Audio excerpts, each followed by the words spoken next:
ವೀಕ್ಷಕರೇ, ತೊಗರಿ ಗಿಡದ ವೈಶಿಷ್ಟ್ಯ ನೋಡಿ. ಬೆಳಗ್ಗೆ ಹೊತ್ತು ಗ್ರಾವಿಟಿ ಯಾವ ಥರ ವರ್ಕ್ ಮಾಡುತ್ತೆ ತೊಗರಿ ಗಿಡದ ಮೇಲೆ, ನೈಟು ಯಾವ ಥರ ಗ್ರಾವಿಟಿ ವರ್ಕ್ ಮಾಡುತ್ತೆ ನೋಡಿ. ಇದೊಂದು ಸೂಪರ್ ಎಕ್ಸಾಂಪಲ್ಲು.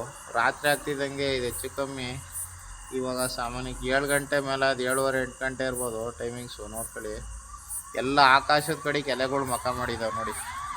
ಬೆಳಗ್ಗೆ ಹೊತ್ತು ಇದೇ ಎಲೆಗಳು ಅರಳಿರ್ತವೆ. ಪ್ರಕೃತಿಯ ವಿಸ್ಮಯ ಯಾವ ಥರ ಇದೆ ಅಂತೇಳಿ ನೋಡಿ. ಇಲ್ಲಿ ಇದು ಮೇಲ್ಗಡೆ ಮಕ್ಕೆ ಎಲ್ಲ ಮೇಲ್ಗಡೆ ಡೈರೆಕ್ಷನ್ಗೆ ನಿಂತ್ಕೊಂಡಿದ್ದಾವೆ. ಬೆಳಗ್ಗೆ ಹೊತ್ತು ಹೂವು ಹರಡಿರೋ ಥರ ಇರುತ್ತೆ ಎಲೆ. ನೈಟ್ ಆಗ್ತಿದ್ದಂಗೆ ನೋಡಿ ಯಾವ ಥರ ತೊಗರಿ ಗಿಡ ಎಲೆ ಎಲ್ಲ ಆಕಾಶದ ಕಡೆಗೆ ಮಖ ಚಾಚ್ಕೊಂಡಿದ್ದಾವೆ ನೋಡಿ. ಇದು ಸುಡಿ ನೋಡಿ, ಇದು ನೋಡಿ, ಇನ್ನೊಂದು ವಿಡಿಯೋ ಮಾಡಿದ್ದೆ. ಗ್ರಾವಿಟಿ ಇದ್ರ ಮೇಲೆ ಯಾವ ಥರ ವರ್ಕ್ ಆಗ್ಬೋದು, ನೈಟ್ ಆಗ್ತಿದ್ದಂಗೆ ಏನು ಪ್ರೋಸೆಸ್ಸು ನೋಡಿ. ಸೈನ್ಸು ಒಂಥರ ದೇವರ ಸೃಷ್ಟಿ, ವಿಚಿತ್ರ. ಹತ್ರದಿಂದನೇ ತೋರಿಸ್ತಾ ಇದ್ದೀನಿ ನೋಡಿ.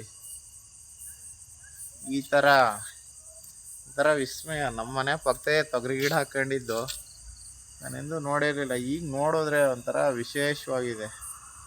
ಇದ್ರ ಬಗ್ಗೆ ಏನಾದರೂ ಸೈಂಟಿಫಿಕ್ ರೀಸನ್ ಕೊಡ್ತಿದ್ರೆ ಯಾರು ಕಾಮೆಂಟ್ ಮಾಡಿ. ರಿಸರ್ಚ್ ಮಾಡೋಕೆ ಒಂಥರ ಆಸಕ್ತಿ. ಒಳ್ಳೆ ವಿಡಿಯೋ. ನಿಮ್ಮ ಮಕ್ಕಳಿಗೆ ತೋರಿಸಿ, ರೈತರೆಲ್ಲ ನೋಡಿ ಪ್ರೋತ್ಸಾಹ ನೀಡಿ. ಓಕೆ, ಶುಭವಾಗಲಿ. ಶುಭರಾತ್ರಿ.